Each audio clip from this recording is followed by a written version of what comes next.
November 6, 2023. Ang video na to para sa lahat ng ganitong sitwasyon. Lagi nasa kapitbahay o sa ibang lugar na ang inaatupag niya, marami siyang koleksyon ng mga baho ng ibang tao. Na usually, pag kinikwento niya, hindi mo naman kilala o hindi mo naman talaga personally kilala, di ba? Kung kilala mo man, hindi mo talaga friend, na close friend, di ba? Possible na gano'n. O kilala mo lang siya sa mukha o sa pangalan. Hanggang dun lang. Para sa ganitong sitwasyon na gano'n ang laging routine, no? Puro chismis, no? Ang inaatupag at mga baho at pangit na ugali ng ibang tao. Pero yung sarili niya ay hindi niya kayang itama. Hindi niya kayang ikwento yung sarili niyang baho, no? Lagi yun ang dala niya, no? Kasi this is a requested, no? This video is requested, no? Na pagod na raw sila. Kasi alam mo naman Pilipino tayo, no? Maraming Pilipino na hindi kayang sabihin yung kanyang damdamin. Pagod na sila sa mga kwento mo na puro pangit at baho ng ibang tao. Kasi usually, yung mga ganyang klaseng tao, pag wala ka na rin doon sa sitwasyon na kinikwento, di ba? Huwag ka nag-i-enjoy o tuwan-tuwa sa kwento niya. Dahil pag hindi na ikaw ang kaharap niya ng kakwentuhan mo, ikaw rin naman ang pinagkakwentuhan niyan sa ibang tao. Pag hindi mo na siya kasama. Kaya huwag ka nag-i-enjoy dyan. Kaya work as a team, no? Bawat pamilya, ang sabi ko, no? Bawat pamilya, unahin mo, bigyan ng trabaho o ang sarili mong pamilya, maging busy. Kung pag sinabing pamilya, nanay at tatay mo, anak mo, asawa mo, yun na. Kasi bawat bahay, bawat pamilya, di ba? So, kanya-kanya.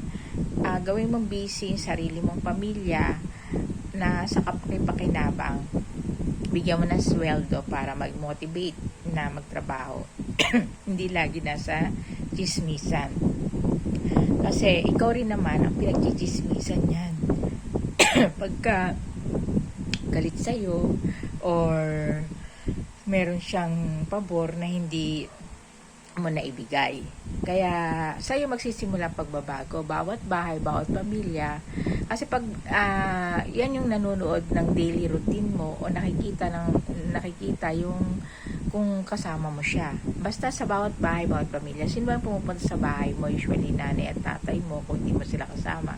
Dumalaw sa'yo, di ba? Kapatid mo, relatives mo, yon. Kaya nga, yan ang bigyan mo ng trabaho.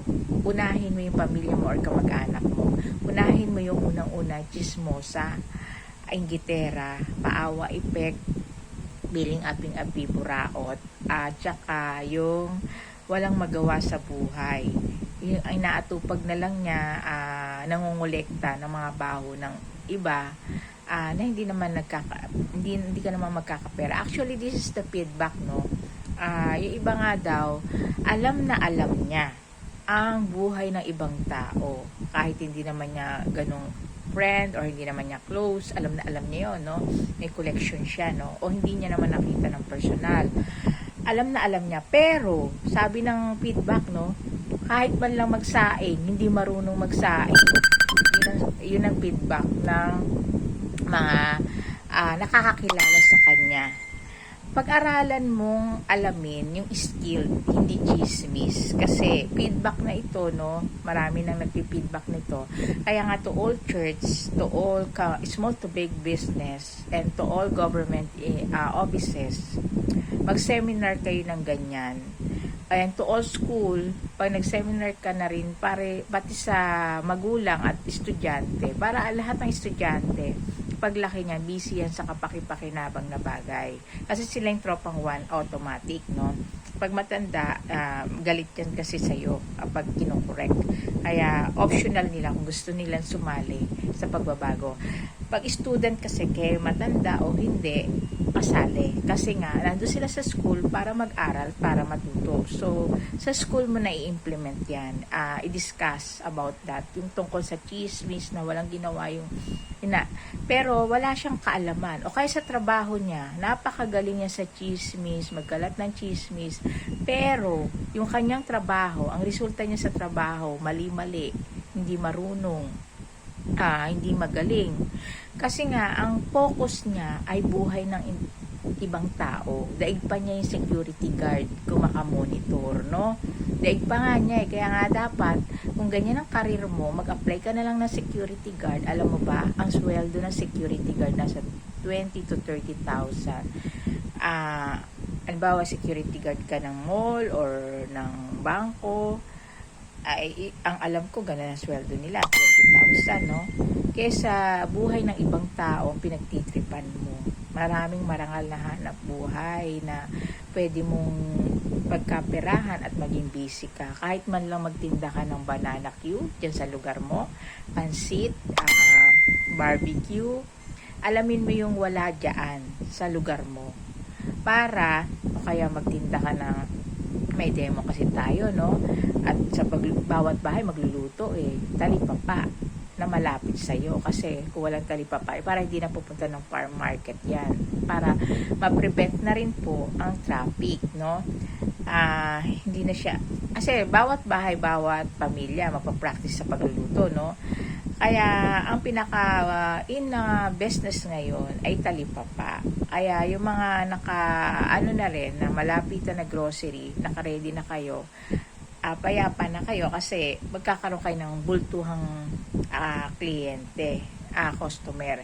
Kaya lang kasi ang comment ko dito sa Alpha, no, meron kami malapit na grocery, kaya lang wala siyang mga gulay, yun lang. Kaya nga kailangan ng talipapa. Wala rin siyang prutas, ganun yun, kay Alpha. Yun lang ang wala sa kanya. Pero sa ngayon, dahil maraming bibili dyan, no, sigurado madalas mauubos ang stock niya. Dahil maraming magluluto bawat bahay, bawat pamilya magpa-practice. Hindi mo makikita, hindi mo matututunan yan sa pachismis-chismis, panood-nood lang. Ang alamin mo, yung ano ang gusto ng anak mo at asawa mo, masarap na luto. Yun ang pag-aralan mo, pag-practicean mo. According to survey, no, yun na survey ko na, no, kaya iniwan siya ng asawa niya dahil wala daw pagkain sa pagkainan. Tapos ang asawa niya sugal ng sugal, chismis ng chismis, o kaya hindi masarap magluto. Kasi nga ang pinag-aralan niya yung mga buhay ng ibang tao. Pero yung sarili niya, sa sarili niya, no, kahit man lang yung sarili niya, nangangamoy na raw amoy kilikili na, yung sarili niya ayaw niyang pabanguhin, ayaw niyang pag-aralan kung anong gusto ng pamilya niya. Kahit man lang magsaing, meron daw ganun. Kahit magsaing, hindi raw marunong magsaing. Pero buhay ng ibang tao, alam na alam niya.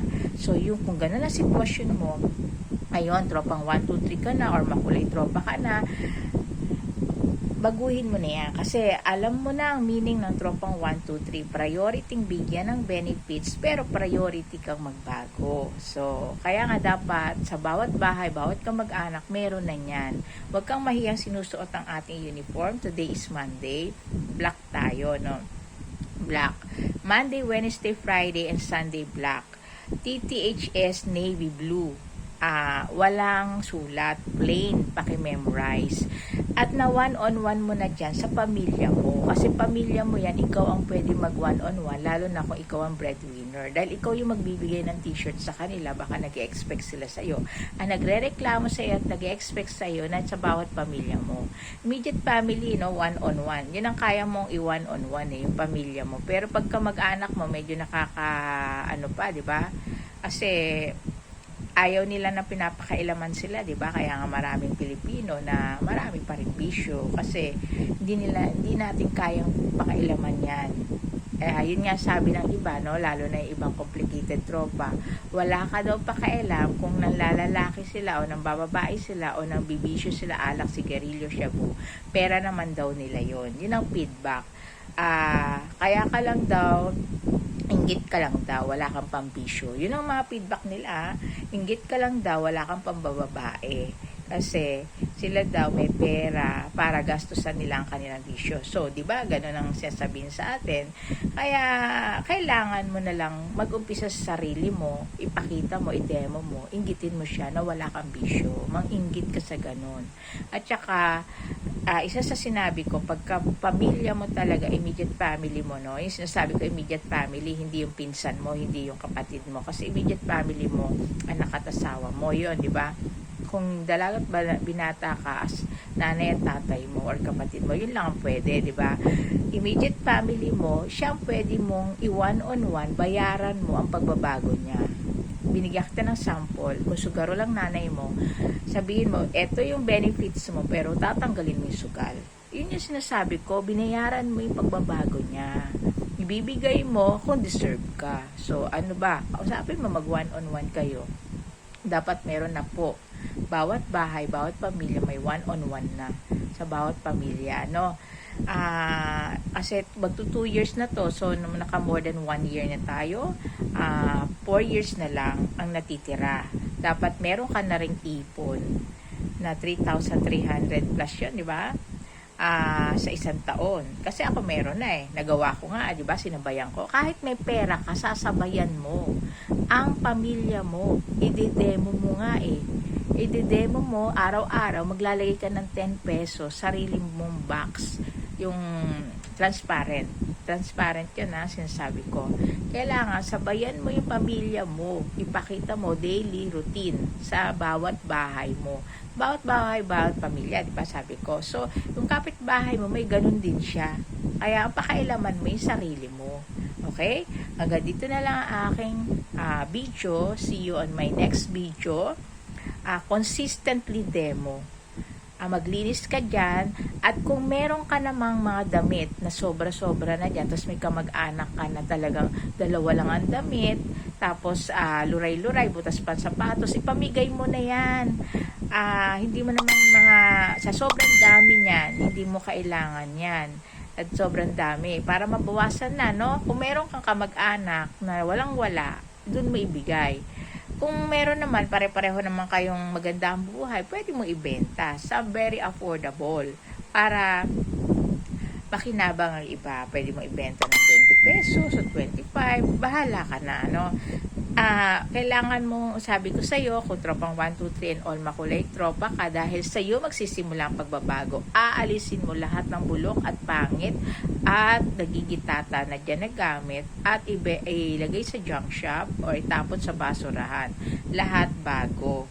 Kahit plato mo bago, kasi nandyan ang nagre-reklamo sa'yo. Gagamit ng plato mo, gagamit ng baso mo, hindi lang nila kayang sabihin yon directly sa'yo.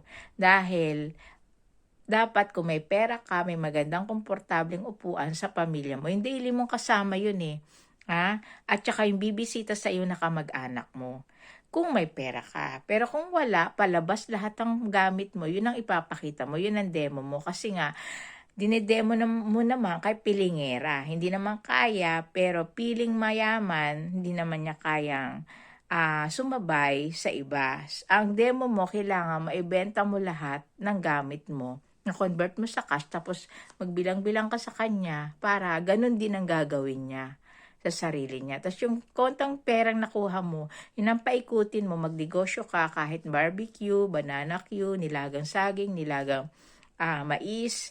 Kasi murang puhunan lang yan na paulit-ulit kang magkakapera. Hindi ganun kamahal. At check mo sa lugar mo kung ano yung wala. Huwag gaya-gaya para pare-pareho kayong magkakapera, wag maghilaan pababa.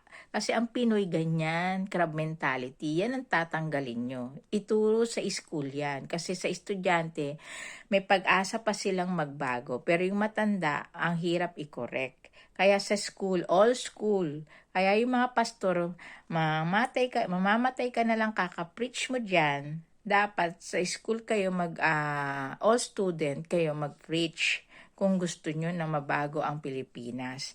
Kasi nakita mo naman na ilang taong ka ng preach, minsan nga nasa bus ka pa, pero wala namang nababago. Kasi nga, matanda na ang tinuturuan mo. Yung tinuturuan mo, galit pa pag kinokorek ka.